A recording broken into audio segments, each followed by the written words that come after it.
नमस्कार दोस्तों, मैं हूं प्रभाकर बिसेन। कनक ग्रो एकेडमी में फिर से आपका हार्दिक स्वागत है।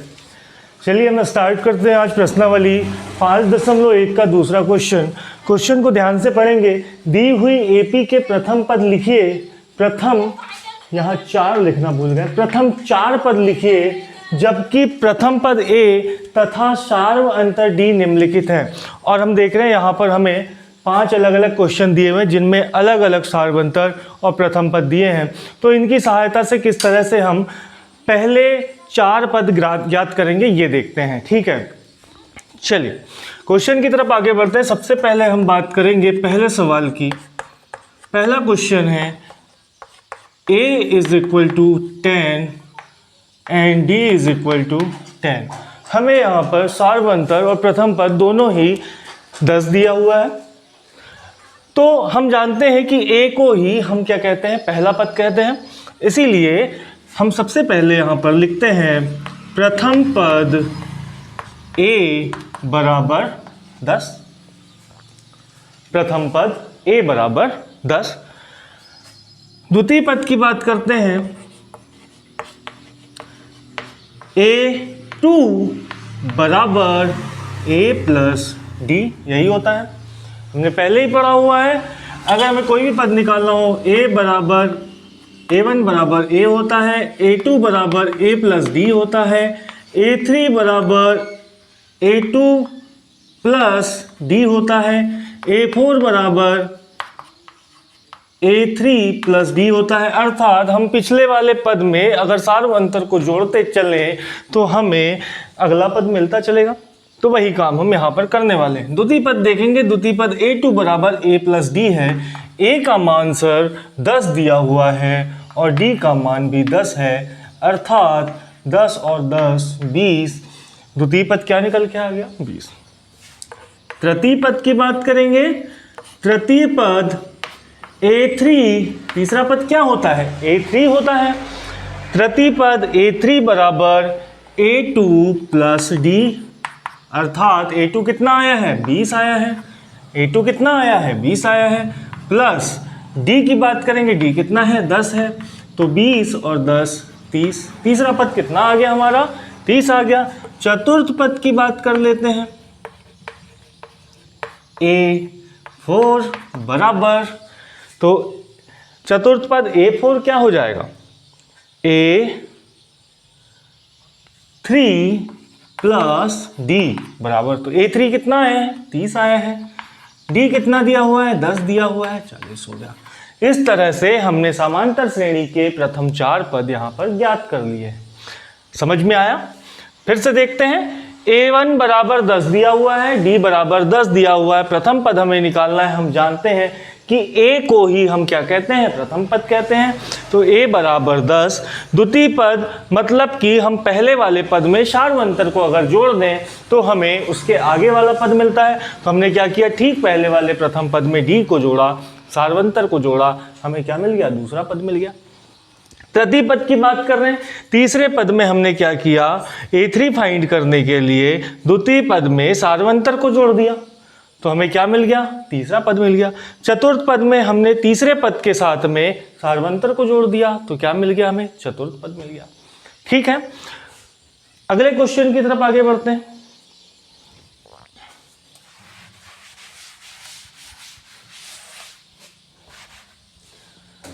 दूसरा क्वेश्चन हमें क्या दिया हुआ है देखेंगे। a बराबर -2 और d बराबर 0। a बराबर -2 और d बराबर 0। तो प्रथम पद की बात कर लेते हैं। प्रथम पद हम जानते हैं a को ही हम प्रथम पद कहते हैं, तो a बराबर -2। द्वितीय पद की बात करते हैं। द्वितीय पद निकालेंगे। द्वितीय पद a2 से डिनोट करते हैं। और हमने क्या कहा, ठीक पहले वाले पद में अगर हम सार्वंतर को जोड़ दें तो हमें अगला पद प्राप्त होता है। तो ठीक पहले वाला पद क्या है, a, इसमें सार्वंतर d को जोड़ेंगे। a का मान हमें दिया हुआ है -2 प्लस d का मान दिया हुआ है 0, अर्थात उत्तर कितना आया, -2। तो दूसरा पद क्या निकल के आया, -2। तृतीय पद की बात करते हैं। तृतीय पद को A3 से डिनोट करते हैं। और ठीक पहले वाले पद में अगर मैं सार्वंतर को जोड़ दूं तो क्या निकल करके आएगा, अगला पद निकल के आएगा तो -2 + 0 बराबर -2। अर्थात जहां भी सार्वंतर शून्य हो, समांतर श्रेणी के सारे पद एक समान होने वाले हैं। चतुर्थ पद की बात करते हैं। चतुर्थ पद A4 बराबर ठीक पहले वाले पद में हम सार्वंतर को जोड़ देंगे, अर्थात -2 में हम सार्वंतर 0 को जोड़ेंगे तो उत्तर आएगा -2। तो आप समझ गए होंगे समांतर श्रेणी के पहले 4 पद क्या बन के आए, -2, -2, -2 और -2। ठीक है। ठीक इसी तरह से हम अगले प्रश्न की ओर बढ़ते हैं। बार बार नहीं मिटाएंगे, सिर्फ वैल्यू चेंज करते चलेंगे। तीसरा पद हमें दिया हुआ है a बराबर 4 और d बराबर -3। तो a बराबर 4 अर्थात पहला पद क्या है, 4। दूसरा पद A2 में पिछले पद में d को जोड़ेंगे, मतलब कि 4 + d कितना दिया हुआ है बच्चों, -3। इसको हम कोष्टक में लिख लेते हैं। 4 और प्लस और माइनस जब कोष्टक खुलेगा तो ये होगा -3 बराबर 4 में से 3 जाएंगे, आंसर इज 1। तो दूसरा पद क्या आया हमारा, 1। तीसरे पद की बात करते हैं। A2 क्या है भाई, 1 आया है। D कितना दिया हुआ है, -3। तो 1 ± -3 = -2, क्योंकि -3 में से 1 मतलब 1 में से 3 जब जाएगा तो क्या बचेगा, -2 बचेगा। अर्थात प्लस और माइनस वाली संख्याओं को हमेशा घटाया जाता है और चिन्ह वह लगा दिया जाता है जो कि बड़ी संख्या के सामने होता है। ठीक है। तृतीय पद, अब चतुर्थ पद की बात करते हैं। तो A3 क्या है हमारे पास में, -2 + -3, D क्या है, -3। तो -2 + माइनस मिलकर के -3 = जब ऋण और ऋण मतलब दोनों ही संख्या ऋणात्मक हो तो दोनों जुड़ जाती हैं और चिन्ह भी ऋणात्मक होता है। ऋण 2 और ऋण 3 होकर मिलकर के हो जाएंगे ऋण 5। अर्थात हमने प्रथम पद निकाल के आए हैं 4, द्वितीय पद आया है 1, तृतीय पद आया है -2 और चतुर्थ पद हमारे पास में है -5। चलिए अगले क्वेश्चन की तरफ बढ़ते हैं। चौथा सवाल हम देखेंगे क्या दिया हुआ है हमें। A बराबर हमको दिया हुआ है सर -1 और D बराबर दिया हुआ है 1/2। A बराबर -1 अर्थात उत्तर होगा हमारा -1। द्वितीय पद की तरफ बढ़ते हैं। पिछले पद में सार्वंतर जोड़ेंगे, -1 में हम क्या जोड़ देंगे, 1/2 को जोड़ देंगे। उत्तर क्या आता है देखते हैं। -1 तिर्यक गुणा कर लेंगे, यहाँ कुछ नहीं है, इसका मतलब 1 है। आपको एग्जाम पे लिखना नहीं है, सिर्फ मान के चलना है छोटे से अक्षरों में या पेंसिल से लिख करके। तो माइनस चिन्ह को माइनस की जगह रहने देते हैं। 2 एकम 2 और 1 एकम 1, बीच में प्लस का चिन्ह है बच्चों। 1 एकम 1 और 2 एकम 2, ये पूरा जुड़ेगा, यहाँ प्लस होगा। ठीक है। तो -2 + 1/2 क्या आ जाएगा, फिर से देखना है। परिमेय संख्या को सॉल्व कर रहे हैं, कुछ नहीं है, मतलब क्या है यहाँ 1। तो माइनस को माइनस रहने देते हैं। 2 एकम 2, बीच में चिन्ह है प्लस, 1 एकम 1, पूरे के बटे में 2 एकम 2। तो 2 + 1 -2 + 1 क्या हो जाएगा, -1 के बटे में 2। ये हमारा द्वितीय पद निकल के आया। तृतीय पद की बात करते हैं।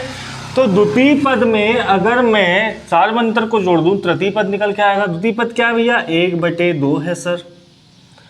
इसमें क्या जोड़ देंगे, सार्वंतर 1/2। अब प्लस माइनस है, दोनों आपस में कट जाएंगे। 1/2 में से 1/2 जब जाएगा तो क्या बचेगा, 0। तो तृतीय पद क्या आ गया हमारा, 0 आ गया। चतुर्थ पद की बात करते हैं। तो तृतीय पद में अगर मैं सार्वंतर जोड़ूं, अर्थात 0 में अगर 1/2 जोड़ूं तो क्या निकल के आएगा, 1/2। अर्थात हमने प्रथम पद -1, द्वितीय पद -1/2 तृतीय पद 0 और चतुर्थ पद 1/2 निकाल करके आ गए हैं। ठीक है, उत्तर की जांच के लिए बच्चों आप सभी को क्या करना है, ये देखना है कि हमने क्या क्रम में लिखा है सारी चीज़ें। -1 और -1/2 के बीच क्या आधे का अंतर है, क्योंकि सार्वंतर क्या दिया हुआ है 1/2। तो हाँ, -1 और -1/2 आधे का अंतर हो गया। फिर आधा कम करेंगे तो क्या हो जाएगा, 0 हो जाएगा। फिर आधा बढ़ेगा तो क्या होगा, 0 होगा। फिर आधा बढ़ेगा तो क्या होगा, 1/2 होगा। अर्थात हमने बिल्कुल सही किया है। अगले क्वेश्चन की तरफ आगे बढ़ते हैं।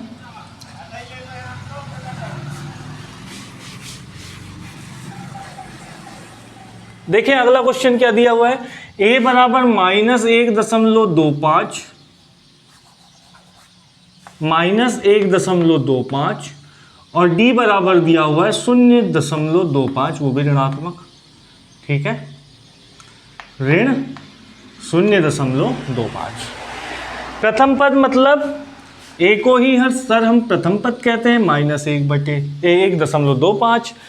a2 पहले वाले पद में सारवंतर को जोड़ेंगे, हमें a2 निकलेगा। तो -1.25 प्लस कितना दिया हुआ है भैया, -0.25। इसको कोष्टक में रख देते हैं। आगे बढ़ते हैं, -1.25 और प्लस और माइनस हो जाएंगे, -0.25। दोनों ऋणात्मक हैं, इसीलिए दोनों आपस में जुड़ जाएंगे और चिन्ह ऋण का आ जाएगा। तो दोनों को जोड़ देते हैं, -1.50। या मुझे शून्य लिखने की आवश्यकता नहीं है, इसलिए मैं क्या लिख दूंगा, 1.5। कैसे हुआ, 1.25 और 0.25 को हम जोड़कर देख लेते हैं। 5 और 5 10 की 0 हासिल का 1, 2 और 2 4 और 1 5.1 1.50 और 0 हमें लिखने की आवश्यकता नहीं है, इसीलिए क्या हो गया, 1.5। अगले पद की तरफ बढ़ते हैं। तृतीय पद हमें ज्ञात करना है, तो ठीक पहले वाले पद में सार्वंतर जोड़ेंगे। क्या आया भैया, a2 -1.5 बीच में प्लस और सार्वंतर क्या है, -0.25, जिसको हम कोष्टक पे लिखेंगे। आगे बढ़ेंगे, -1.5 और प्लस माइनस मिलकर -0.25। दोनों को आपस में जोड़ देंगे, चिन्ह ऋणात्मक आएगा क्योंकि दोनों क्या है, ऋण पे हैं। ऋण 1.75, ये हमारा तृतीय पद निकल के आया। चतुर्थ पद निकालने के लिए हम क्या करते हैं, तीसरे पद में सारवंतर को जोड़ते हैं। तीसरा पद क्या आया है, -1.75 प्लस -0.25, क्योंकि सारवंतर क्या है हमारा, -0.25 बराबर -1.75 प्लस और माइनस दोनों मिलकर यहाँ पर हो जाएंगे -0.25। दोनों को हम आपस में जोड़ देंगे, चिन्ह आएगा ऋणात्मक क्योंकि दोनों संख्या ऋण में है। तो ऋण 2.00, या हमें दशमलव और शून्य बाद में कुछ लगाने की आवश्यकता नहीं है, इसलिए उत्तर क्या होगा, -2। कैसे, 1.75 और 0.25 दोनों को हम जोड़ेंगे, 5 5 0 हासिल की 1, 7 और 1 8 और 2 10 की 0, दशमलव लग जाएगा। यहाँ पर हासिल 1 और 1 मिलके हो जाएंगे बेटा 2। तो हमें यहाँ पर जो 2.00 लिखने की आवश्यकता नहीं है, इसीलिए हम सीधे सीधे 2 भी लिख सकते हैं। आई होप बच्चों आप सभी को बहुत अच्छे से समझ में आया होगा किस तरह से हमने ये सारे सवालों के हल निकाले हैं और आसानी के साथ में समांतर श्रेणी के प्रथम 4 पद निकालना शुरू किया है। एक और चीज़ मैं आपको यहाँ पर बता दूँ, जब भी आपको मान लो दिया हुआ है कि A15 बराबर 26 है और आपको ये भी दिया हुआ है या मालूम है कि D बराबर कहीं पर 3 है, और मैं कहूँ कि बताइए बच्चों A16 का मान क्या होगा, तो आपको पता होना चाहिए कि A16 बराबर A15 प्लस D कर देते हैं। ठीक पहले वाले पद में सारवंतर को हम जोड़ते चलेंगे तो हमें अगला पद प्राप्त होगा, अर्थात A16 बराबर 26 प्लस डी की वैल्यू कितनी है 3, 29 हो जाएगा। तो ये आपको पता होना चाहिए, ठीक है, ये ध्यान रखना है आपको। बहुत बहुत धन्यवाद, मिलते हैं अगले लेक्चर पर।